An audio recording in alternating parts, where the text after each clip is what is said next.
I've seen a lot of people saying that. I kind of preaching to the choir here.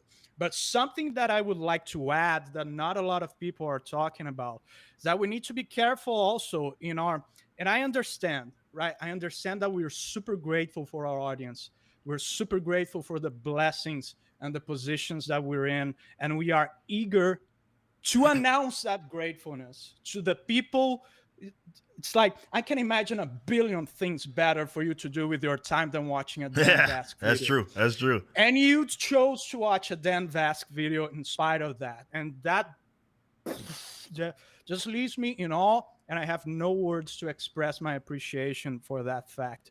So sometimes we, in our eagerness to express that gratitude, may engage into some subtle levels of success apologizing.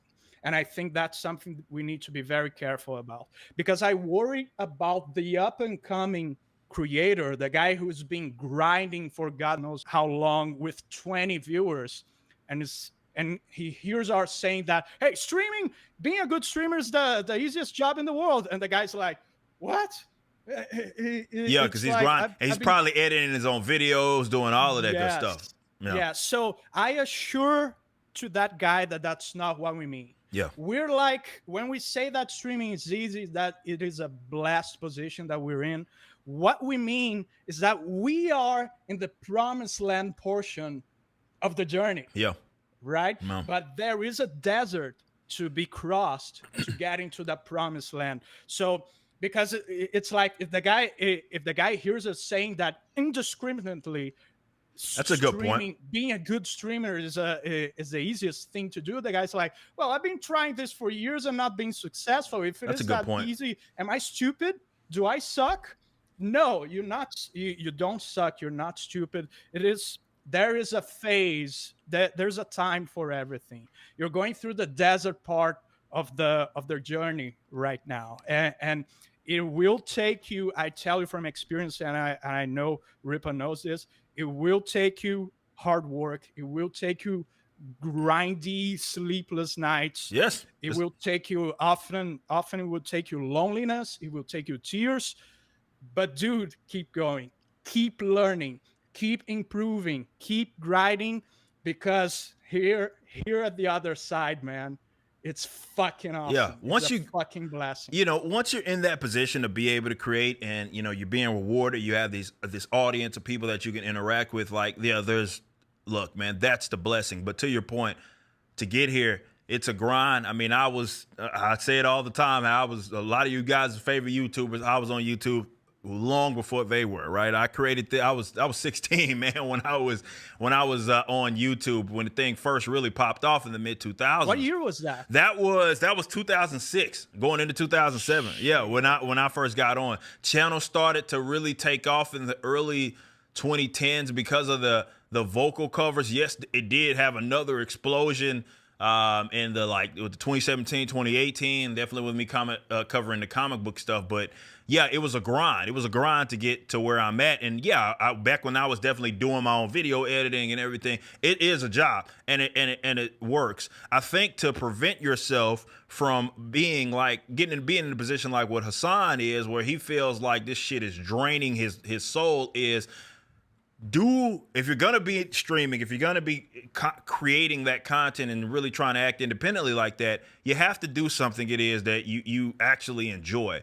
I think what a lot of people fall into the trap of is the algorithm sort of chasing and what's the hot topic, right?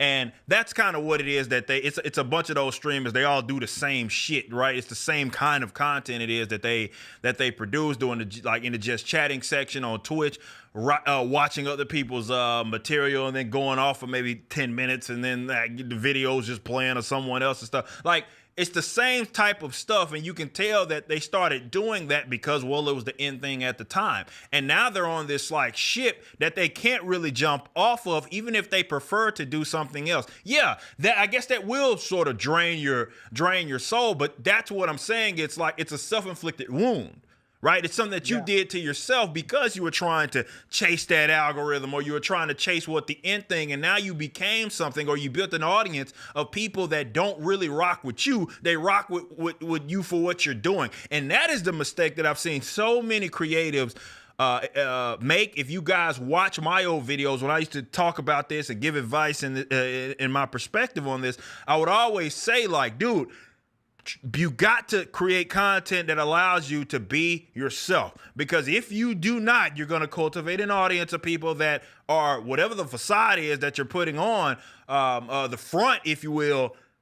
That's who they want to see. And if that's not you, yeah, that's going to be mentally draining, man. It absolutely is. There's no way around it. It's a reason why people drive themselves to a point of often, even sometimes, no return. And you can just imagine that 9 hours at a time, however long that you're streaming, I have to, not me, but some of these guys are having to sit in front of a camera, try to entertain an audience, and that entire time they don't actually enjoy what it is that they're doing.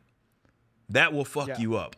That will fuck you up mentally. So in order to avoid that, be yourself, man.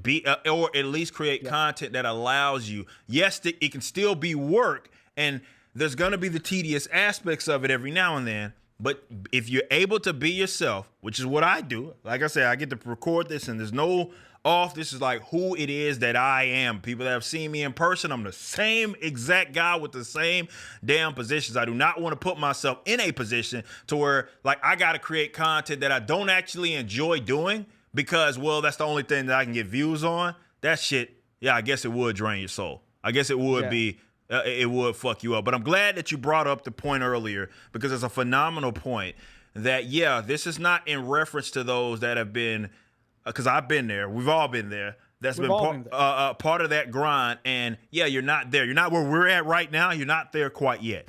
You know, you're trying to find your footing rather, and you're trying to figure out what works best for you.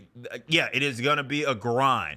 And it's not necessarily an easy thing. So we're not necessarily referencing those people, but yeah, it's just such a silly way that he prefaced that, and it did come off. Yeah, man, very unfortunate, dismissive way to speak to your audience, to speak to the people who put bread on your table. Yeah, absolutely.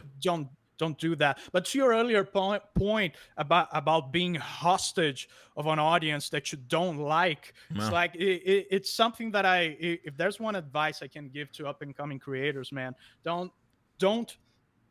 In Brazil, we have a saying like, "Don't trade 6 for half a dozen." Ooh, yeah. Don't trade 6 for half a dozen. You're gonna leave your 9-to-5 job. You're gonna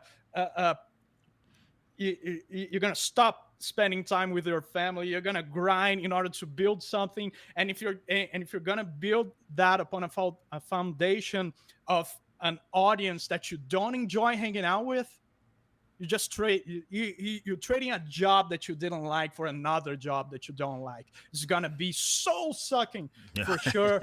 And don't do that. That's one of my biggest concerns.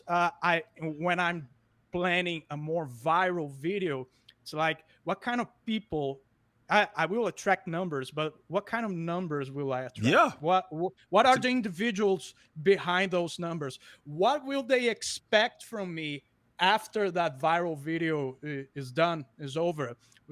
That's why, like, Ryan calls me gay for that. Oh, Dan doesn't do songs he doesn't like. He's gay. Maybe. But listen, I didn't do all this shit. Trade 6 for half a dozen. Yeah. It's like, I'm not leave a job, run the risk, like, I don't know, to end up living on the streets by leaving my regular job, just to do stuff that I don't like all over again. Yeah, that's a good point. I will also start attracting an audience that I don't rock with, as you said. And they don't really rock with you. They're rocking for who they think that you are. It's not really yourself, right? Exactly. And what you enjoy to do. That's the balance it is that you obviously have to find. And when you do find that sweet spot, it is such a rewarding thing to be able to wake up and create, and you just get to really just be yourself. The audience rocks with you for you and who it is that you are, not necessarily who they think that you are and who you have to front to be. Because like I said, that can be for sure exhausting. Thanks for watching. Be sure to head over to rippaverse.com to check out our comic book company. We have books, plenty of merchandise, and even some glorious animations from Rippaverse Studios. Next up, possibly our most anticipated book thus far, Yaira.